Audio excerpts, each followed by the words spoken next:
Assalamualaikum warahmatullahi wabarakatuh.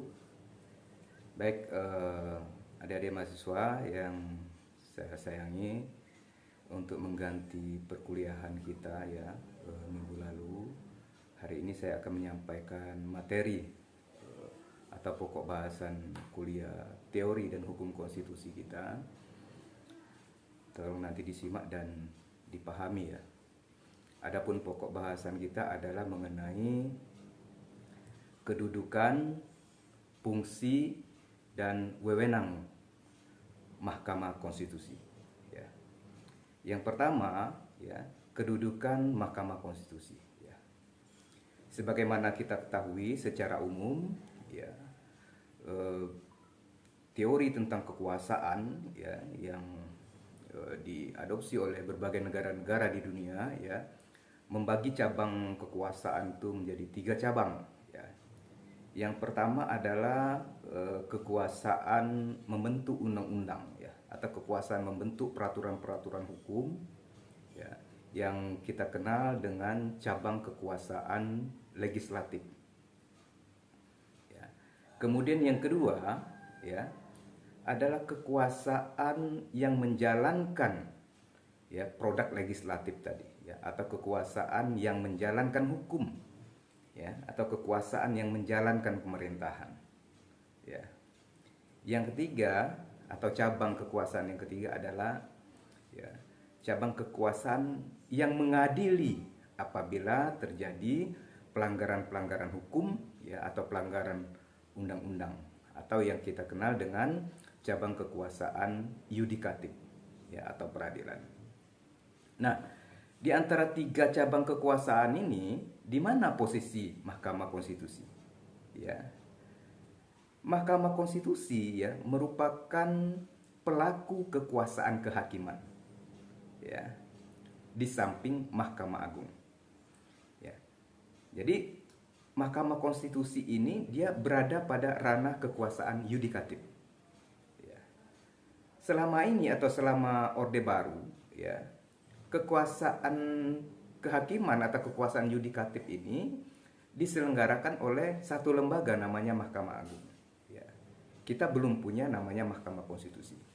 Barulah setelah amandemen, ya, setelah reformasi 4 kali amandemen terhadap Undang-Undang Dasar 1945, ya, negara kita membentuk satu pelaku kekuasaan kehakiman yang baru, yaitu yang bernama Mahkamah Konstitusi. Jadi kedudukan MK, ya, di antara cabang-cabang kekuasaan tadi adalah sebagai pelaku kekuasaan yudikatif atau kekuasaan kehakiman yang dia bersifat mandiri, merdeka, ya, tidak bisa diintervensi oleh lembaga-lembaga negara dari cabang-cabang kekuasaan yang lain. Jadi posisi Mahkamah Konstitusi, ya, sebagai pelaku kekuasaan kehakiman itu kedudukannya sejajar dengan pelaku kekuasaan kehakiman yang lain, yaitu Mahkamah Agung, serta sejajar pula dengan lembaga-lembaga negara yang lain dari cabang kekuasaan yang berbeda. Misalnya Presiden, ya, sebagai pemegang kekuasaan eksekutif itu kedudukannya sejajar dengan Mahkamah Konstitusi. Begitu juga DPR sebagai pemegang kekuasaan legislatif punya kedudukan yang setara atau sejajar dengan Mahkamah Konstitusi. Itu poin yang pertama, ya, mengenai kedudukan Mahkamah Konstitusi. Kemudian yang kedua, fungsi Mahkamah Konstitusi. Ya. Tugas dan fungsi Mahkamah Konstitusi, ya, itu adalah menyelenggarakan, ya, peradilan, ya, di bidang sengketa ketatanegaraan, ya, atau menyangkut perkara-perkara konstitusionalitas. Ya. Dalam hal ini, ya, Mahkamah Konstitusi itu adalah berfungsi sebagai penjaga marwah, ya, konstitusi Republik Indonesia.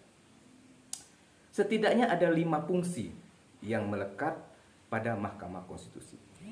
Ya, fungsi yang pertama adalah the guardian of the Constitution, ya, atau pengawal konstitusi. Jadi fungsi yang pertama Mahkamah Konstitusi itu adalah dia sebagai pengawal. Namanya pengawal ya, dia menjaga ya dari segala rongrongan ya ataupun serangan ataupun gerakan yang ingin menyalahgunakan konstitusi atau ingin menyimpangkan konstitusi. Sebagai contoh misalnya, ketika ada gerakan ingin menunda pemilihan umum ya menjadi 6 tahun sekali, kemudian 7 tahun sekali, itu adalah upaya untuk menyimpangkan konstitusi. Mahkamah Konstitusi harus mengawal bagaimana konstitusi kita itu tetap berjalan sebagaimana ketentuan yang berlaku. Ketentuan yang berlaku adalah mengatakan pemilu itu diselenggarakan sekali dalam 5 tahun. Jadi kalau pemilu diadakan 6 tahun, 7 tahun atau 8 tahun, jelas ini bertentangan dengan konstitusi kita. Jadi sekali lagi Mahkamah Konstitusi itu berfungsi sebagai the guardian of the Constitution. Fungsi yang kedua, ya, Mahkamah Konstitusi adalah the final interpreter of the Constitution. Ya. Jadi Mahkamah Konstitusi itu berfungsi sebagai penafsir final konstitusi. Ya. Ketika terjadi perbedaan tafsir atas konstitusi, ya, dan itu pernah terjadi ya ketika Kemelut tahun 2001 ketika MPR ingin melakukan impeachment terhadap Presiden Abdurrahman Wahid, ya, banyak sekali tafsir yang berbeda ya terhadap konstitusi mengenai upaya pendongkelan Presiden Gus Dur pada waktu itu ya. Tapi ketika itu kita belum punya Mahkamah Konstitusi. Sehingga ketika itu ya dominasi politik yang menentukan ya dalam hal ini kekuatan-kekuatan politik yang ada di Majelis Permusyawaratan Rakyat. Nah, setelah MK dibentuk ya, maka sekarang fungsi MK itu yang kedua adalah penafsir final konstitusi ya. Semua tafsir, semua perbedaan tafsir atas konstitusi itu finalnya ada di Mahkamah Konstitusi, tidak pada lembaga negara yang lain. Itu fungsi yang kedua. Fungsi yang ketiga adalah the protector of the human rights ya, atau pelindung hak asasi manusia ya. Jadi Mahkamah Konstitusi ya itu adalah tempat bergantung warga negara untuk mencari perlindungan ya terhadap ya penegakan hak asasi manusia. Apa hak asasi manusia? Hak untuk hidup yang layak, hak untuk mendapatkan pekerjaan, hak untuk mendapatkan pendidikan, hak untuk berkembang biak, hak untuk memeluk agama dan keyakinan masing-masing ya. Itu adalah hak-hak asasi manusia yang mendapat perlindungan dari konstitusi kita. Sudah 3 ya. Satu tadi ya yang kedua tadi the final interpreter ya of the constitution ya. The guardian of the constitution, dan yang ketiga tadi the protector of human rights. Nah, fungsi yang keempat adalah the protector of the citizen ya, of the constitutional rights, atau pelindung hak konstitusional warga negara ya. Jadi Mahkamah Konstitusi ya berfungsi sebagai pelindung ya hak-hak konstitusional ya warga negara, yaitu hak-hak yang diatur di dalam konstitusi ya. Nah, perlindungannya ya itu melekat pada fungsi Mahkamah Konstitusi. Dan fungsi yang kelima adalah the protector of demokrasi ya. Jadi Mahkamah Konstitusi berfungsi sebagai pelindung demokrasi. Ya, kita negara Republik Indonesia itu sudah memilih jalan kehidupan berbangsa dan bernegara kita dengan memilih sistem demokrasi sebagai cara kita hidup berbangsa dan bernegara ya. Karena itu sudah menjadi pilihan kita, maka pilihan demokrasi itu harus kita jaga, harus kita lindungi bersama ya dengan cara kita memberikan fungsi itu melekat kepada Mahkamah Konstitusi ya. Baik, sudah 2 pokok bahasan kita. Yang pertama tadi kedudukan Mahkamah Konstitusi, yang kedua fungsi Mahkamah Konstitusi, dan pokok bahasan yang ketiga adalah wewenang Mahkamah Konstitusi. Ya. Apa saja wewenang Mahkamah Konstitusi? Ya. Ada 4 wewenang, ya, yang menjadi wewenangnya Mahkamah Konstitusi. Yang pertama, wewenang Mahkamah Konstitusi adalah menguji undang-undang terhadap undang-undang dasar. Ya. Jadi Mahkamah Konstitusi itu punya kewenangan menguji undang-undang terhadap undang-undang dasar. Jadi kata-katanya itu adalah menguji, ya, bukan membuat norma. Ya. Jadi itu pengertian yang berbeda antara menguji undang-undang dengan membuat norma undang-undang. Ya. Tadi sudah saya sampaikan di awal bahwa kekuasaan untuk membentuk undang-undang atau kekuasaan untuk membuat norma-norma di dalam undang-undang itu adalah menjadi ranahnya kekuasaan legislatif, bukan kekuasaan yudikatif. MK kan kekuasaan yudikatif. Ya. Karena itu wewenang yang melekat pada MK itu adalah dia menguji undang-undang terhadap undang-undang dasar. Ya. Jadi dia menguji aja. Apakah sebuah undang-undang yang dihasilkan oleh lembaga legislatif itu bertentangan dengan undang-undang dasar atau tidak? MK tidak punya kewenangan untuk membuat norma di dalam undang-undang. Ya, jadi secara teori dia hanya menguji saja. Inilah yang menjadi kontroversi ketika kemarin putusan 90 tahun 2023 mengenai ya batas minimal, usia minimal calon presiden dan calon wakil presiden, ya. Karena pasal 169 huruf Q Undang-Undang nomor 7 tahun 2017 tentang pemilihan umum itu kemudian normanya berganti, ya. Ya. Usia capres-cawapres itu minimal 40 tahun tapi dan atau berpengalaman, ya, menduduki jabatan yang dipilih melalui pemilihan umum termasuk kepala daerah, ya. Sehingga makna pasal 169 huruf Q itu kemudian menjadi opsi, ya. Artinya boleh saja dia belum sampai 40 tahun, ya, tapi dia bisa maju sebagai capres atau cawapres apabila berpengalaman. Ya, ini yang menjadi kontroversi sehingga ada 4 hakim Mahkamah Konstitusi kemarin melakukan dissenting opinion atau pendapat yang berbeda. Ya. Jadi sekali lagi itu wewenangnya yang pertama itu menguji undang-undang terhadap undang-undang dasar. Ya. Kemudian wewenang yang kedua Mahkamah Konstitusi adalah memutuskan pembubaran partai politik. Ya, jadi kalau dulu ya kita ketika negara Indonesia belum punya Mahkamah Konstitusi, ya, pembubaran partai politik itu secara otoriter biasanya dilakukan oleh eksekutif, dalam hal ini presiden. Ya. Zaman Orde Lama misalnya Presiden Soekarno itu membubarkan sejumlah partai politik yang dianggap berseberangan atau yang dianggap tidak sejalan dengan pemerintah, ya, misalnya Partai Masyumi, ya, yang dengan alasan para pimpinan Masyumi itu terlibat dalam pemberontakan PRRI Permesta di Sumatera, ya, sehingga Masyumi dibubarkan, ya. Dan sejumlah partai juga yang lain dibubarkan juga. Pada zaman Presiden Soeharto bukan pembubaran partai, tetapi partai-partai itu justru dileburkan atau dipusihkan menjadi satu partai.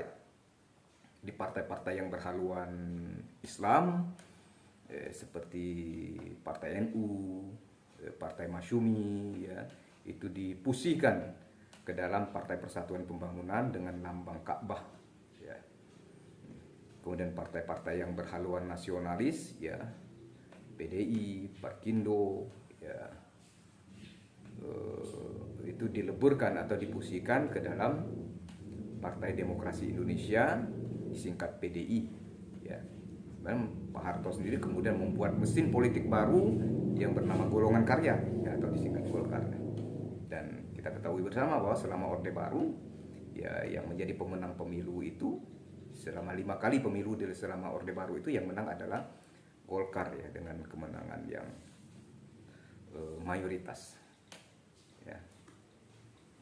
Jadi itu wewenang Mahkamah Konstitusi ya. Jadi pertama tadi menguji undang-undang terhadap undang-undang dasar ya, kemudian memutuskan pembubaran partai politik ya.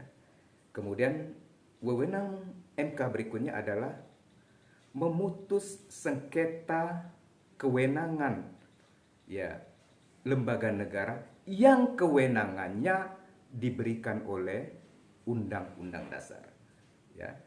Jadi kalau terjadi sengketa soal kewenangan ya lembaga-lembaga negara di Indonesia, nah sengketa kewenangan itu ya diputuskan oleh Mahkamah Konstitusi ya. Soal misalnya terjadi sengketa, siapakah sebetulnya yang berwenang untuk menurunkan presiden ya. Kalau seandainya terjadi sengketa kewenangan itu, maka MK lah yang memutuskan ya, walaupun konstitusi kita sudah memberikan kewenangan itu ada pada MPR ya. Ya, tapi kita punya pengalaman traumatik pada masa lalu bahwa terjadi sengketa kewenangan ya soal hal-hal yang menyangkut persoalan-persoalan konstitusional ya. Baik, itu ya yang ketiga ya. Kemudian wewenang yang keempat ya adalah Mahkamah Konstitusi itu berwenang memutuskan ya sengketa tentang perselisihan hasil pemilihan umum ya. Jadi 14 Februari 2024 nanti kita akan menyelenggarakan pemilihan umum, pemilu legislatif dan pemilihan presiden dan wakil presiden ya. Dan biasanya pihak-pihak yang kalah itu keberatan ya. Nah, kalau ini terjadi nanti maka sengketa itu diajukan ke Mahkamah Konstitusi dan Mahkamah Konstitusi lah nanti yang akan memutuskan sengketa perselisihan hasil pemilihan umum itu ya. Jadi itu 4 wewenang Mahkamah Konstitusi ya. Jadi saya ulangi, 4 wewenang Mahkamah Konstitusi itu yang pertama tadi, 1 menguji undang-undang terhadap undang-undang dasar, yang kedua memutus pembubaran partai politik, yang ketiga memutus sengketa kewenangan lembaga negara yang kewenangannya diberikan oleh undang-undang dasar, yang keempat, yang terakhir adalah memutus sengketa perselisihan ya hasil pemilihan umum ya. Nah, itu 4 wewenang konstitusi. Tetapi di luar 4 kewenangan yang melekat pada Mahkamah Konstitusi ini ya, Mahkamah Konstitusi juga ya punya satu kewajiban ya. Jadi disebutkan bukan wewenang tapi kewajiban. Apa yang menjadi kewajiban Mahkamah Konstitusi ya? Kewajiban Mahkamah Konstitusi adalah memutus pendapat DPR ya mengenai dugaan pelanggaran hukum yang dilakukan presiden dan atau wakil presiden ya. Nah, itu harus diputuskan oleh MK ya, pendapat DPR ini ya. Ini sebagai alat rem ya, maksudnya karena selama ini ya kewajiban ini diberikan karena kita punya latar belakang ketika tahun 2001 ya, MPR itu menjatuhkan melakukan impeachment ya terhadap Presiden Abdurrahman Wahid ya. Sehingga ketika itu pertimbangan MPR untuk melakukan impeachment terhadap Presiden Gus Dur itu dianggap lebih dominannya pertimbangan atau faktor-faktor politik ya, bukan faktor hukum ya. Sehingga pada saat itu Gus Dur walaupun tidak ada putusan pengadilan yang menyatakan dia bersalah, Presiden Gus Dur pada saat itu diturunkan ya oleh MPR. Nah, ini pengalaman ketatanegaraan yang dialami Indonesia sehingga kemudian kalau suatu waktu pada masa depan setelah amandemen Undang-Undang Dasar 1945 itu ya terjadi lagi peristiwa serupa ya, MPR ingin menurunkan presiden, maka prosesnya dimulai dari DPR dulu ya. DPR itu harus membuat pendapat dulu ya bahwa presiden telah melakukan pelanggaran hukum ya.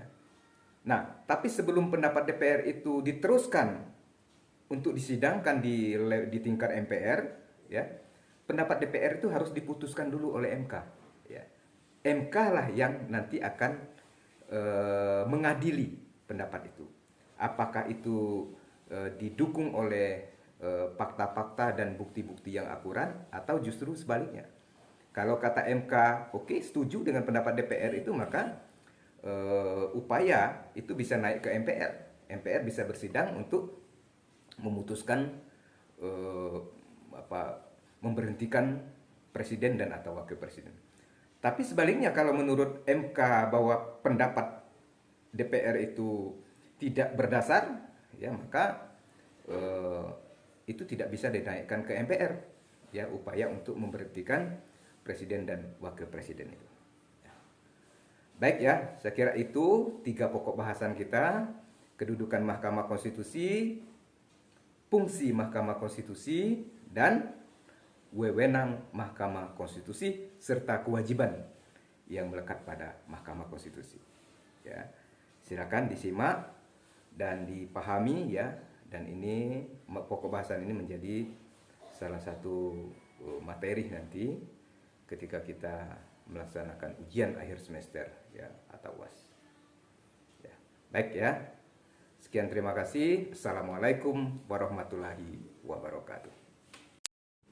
Assalamualaikum warahmatullahi wabarakatuh. Baik, adik-adik mahasiswa yang saya sayangi, untuk mengganti perkuliahan kita ya minggu lalu, hari ini saya akan menyampaikan materi atau pokok bahasan kuliah teori dan hukum konstitusi kita. Tolong nanti disimak dan dipahami ya. Adapun pokok bahasan kita adalah mengenai kedudukan, fungsi, dan wewenang Mahkamah Konstitusi. Ya. Yang pertama, ya, kedudukan Mahkamah Konstitusi. Ya. Sebagaimana kita ketahui secara umum, ya, teori tentang kekuasaan, ya, yang diadopsi oleh berbagai negara-negara di dunia, ya, membagi cabang kekuasaan itu menjadi 3 cabang. Ya. Yang pertama adalah kekuasaan membentuk undang-undang, ya, atau kekuasaan membentuk peraturan-peraturan hukum, ya, yang kita kenal dengan cabang kekuasaan legislatif. Ya. Kemudian yang kedua, ya, adalah kekuasaan yang menjalankan, ya, produk legislatif tadi, ya, atau kekuasaan yang menjalankan hukum, ya, atau kekuasaan yang menjalankan pemerintahan. Ya. Yang ketiga atau cabang kekuasaan yang ketiga adalah, ya, cabang kekuasaan yang mengadili apabila terjadi pelanggaran-pelanggaran hukum, ya, atau pelanggaran undang-undang, atau yang kita kenal dengan cabang kekuasaan yudikatif, ya, atau peradilan. Nah, di antara 3 cabang kekuasaan ini, di mana posisi Mahkamah Konstitusi? Ya. Mahkamah Konstitusi, ya, merupakan pelaku kekuasaan kehakiman, ya, di samping Mahkamah Agung. Ya. Jadi Mahkamah Konstitusi ini dia berada pada ranah kekuasaan yudikatif. Ya. Selama ini atau selama Orde Baru, ya, kekuasaan kehakiman atau kekuasaan yudikatif ini diselenggarakan oleh satu lembaga namanya Mahkamah Agung. Ya. Kita belum punya namanya Mahkamah Konstitusi. Barulah setelah amandemen, ya, setelah reformasi 4 kali amandemen terhadap Undang-Undang Dasar 1945, ya, negara kita membentuk satu pelaku kekuasaan kehakiman yang baru, yaitu yang bernama Mahkamah Konstitusi. Jadi kedudukan MK, ya, di antara cabang-cabang kekuasaan tadi adalah sebagai pelaku kekuasaan yudikatif atau kekuasaan kehakiman yang dia bersifat mandiri, merdeka, ya, tidak bisa diintervensi oleh lembaga-lembaga negara dari cabang-cabang kekuasaan yang lain. Jadi posisi Mahkamah Konstitusi ya sebagai pelaku kekuasaan kehakiman itu kedudukannya sejajar dengan pelaku kekuasaan kehakiman yang lain, yaitu Mahkamah Agung, serta sejajar pula dengan lembaga-lembaga negara yang lain dari cabang kekuasaan yang berbeda. Misalnya presiden ya sebagai pemegang kekuasaan eksekutif itu kedudukannya sejajar dengan Mahkamah Konstitusi. Begitu juga DPR sebagai pemegang kekuasaan legislatif punya kedudukan yang setara atau sejajar dengan Mahkamah Konstitusi. Itu poin yang pertama ya, mengenai kedudukan Mahkamah Konstitusi. Kemudian yang kedua, fungsi Mahkamah Konstitusi. Ya. Tugas dan fungsi Mahkamah Konstitusi ya, itu adalah menyelenggarakan ya peradilan ya di bidang sengketa ketatanegaraan ya atau menyangkut perkara-perkara konstitusionalitas. Ya. Dalam hal ini ya Mahkamah Konstitusi itu adalah berfungsi sebagai penjaga marwah ya konstitusi Republik Indonesia. Setidaknya ada 5 fungsi yang melekat pada Mahkamah Konstitusi. Ya, fungsi yang pertama adalah the guardian of the Constitution ya atau pengawal konstitusi. Jadi fungsi yang pertama Mahkamah Konstitusi itu adalah dia sebagai pengawal. Namanya pengawal ya, dia menjaga ya dari segala rongrongan ya ataupun serangan ataupun gerakan yang ingin menyalahgunakan konstitusi atau ingin menyimpangkan konstitusi. Sebagai contoh misalnya ketika ada gerakan ingin menunda pemilihan umum ya menjadi 6 tahun sekali, kemudian 7 tahun sekali, itu adalah upaya untuk menyimpangkan konstitusi. Mahkamah Konstitusi harus mengawal bagaimana konstitusi kita itu tetap berjalan sebagaimana ketentuan yang berlaku. Ketentuan yang berlaku adalah mengatakan pemilu itu diselenggarakan sekali dalam 5 tahun. Jadi kalau pemilu diadakan 6 tahun, 7 tahun atau 8 tahun, jelas ini bertentangan dengan konstitusi kita. Ya, jadi sekali lagi Mahkamah Konstitusi itu berfungsi sebagai the guardian of the Constitution. Fungsi yang kedua, ya, Mahkamah Konstitusi adalah the final interpreter of the Constitution. Ya. Jadi Mahkamah Konstitusi itu berfungsi sebagai penafsir final konstitusi. Ya. Ketika terjadi perbedaan tafsir atas konstitusi, ya, dan itu pernah terjadi ya ketika kemelut tahun 2001 ketika MPR ingin melakukan impeachment terhadap Presiden Abdurrahman Wahid, ya, banyak sekali tafsir yang berbeda ya terhadap konstitusi mengenai upaya pendongkelan Presiden Gus Dur pada waktu itu ya. Tapi ketika itu kita belum punya Mahkamah Konstitusi. Sehingga ketika itu ya dominasi politik yang menentukan ya dalam hal ini kekuatan-kekuatan politik yang ada di Majelis Permusyawaratan Rakyat. Nah, setelah MK dibentuk ya, maka sekarang fungsi MK itu yang kedua adalah penafsir final konstitusi ya.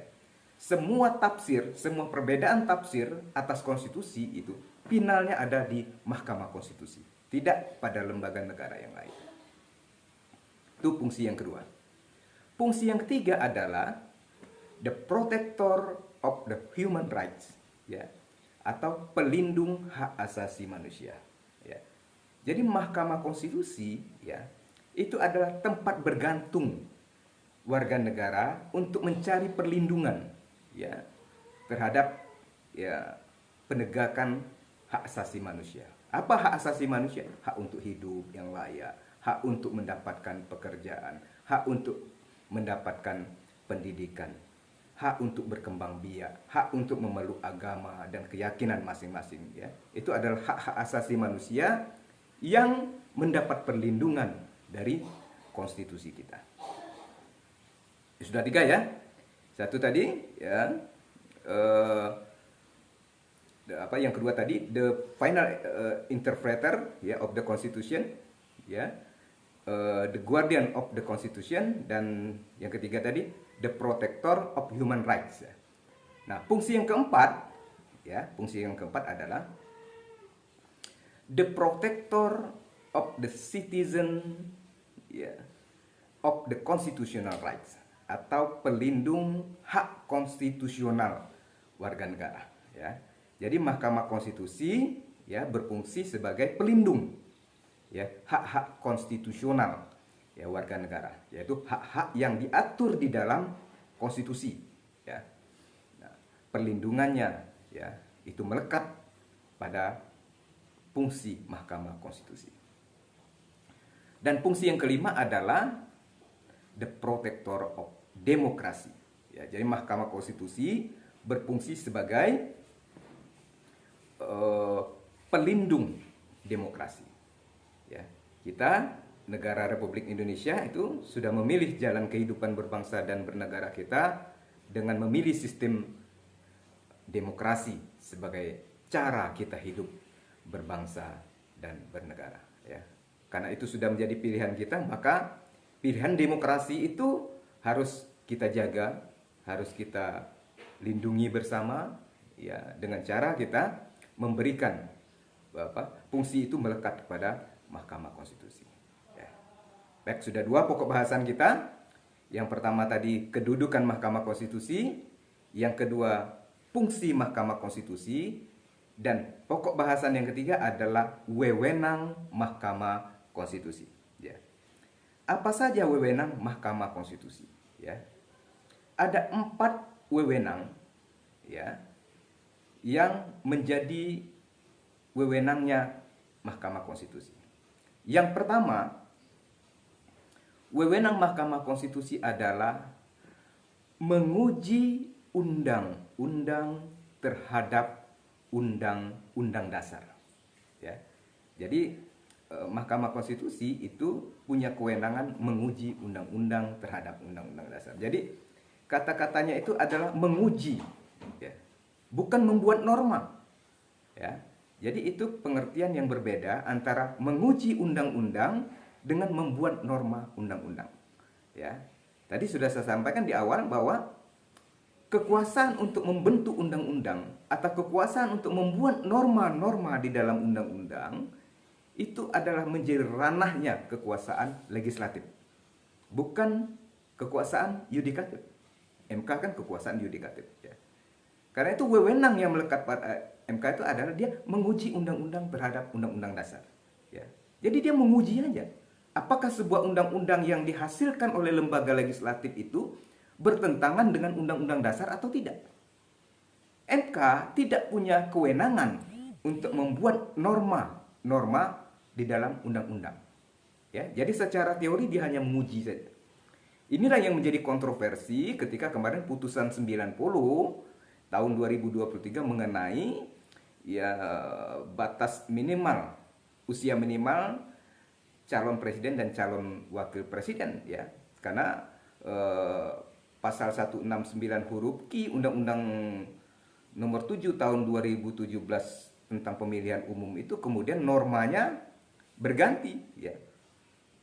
Ya, usia capres-cawapres itu minimal 40 tahun tapi dan atau berpengalaman, ya, menduduki jabatan yang dipilih melalui pemilihan umum termasuk kepala daerah, ya.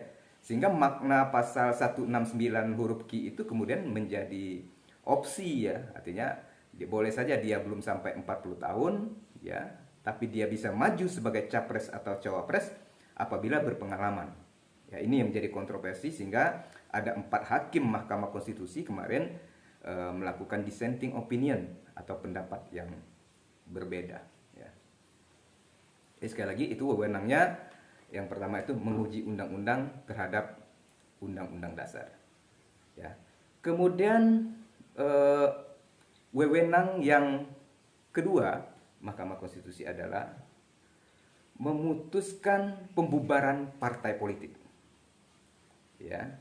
Jadi kalau dulu ya kita ketika negara Indonesia belum punya Mahkamah Konstitusi ya, pembubaran partai politik itu eh, apa, secara otoriter biasanya dilakukan oleh eksekutif, dalam hal ini presiden.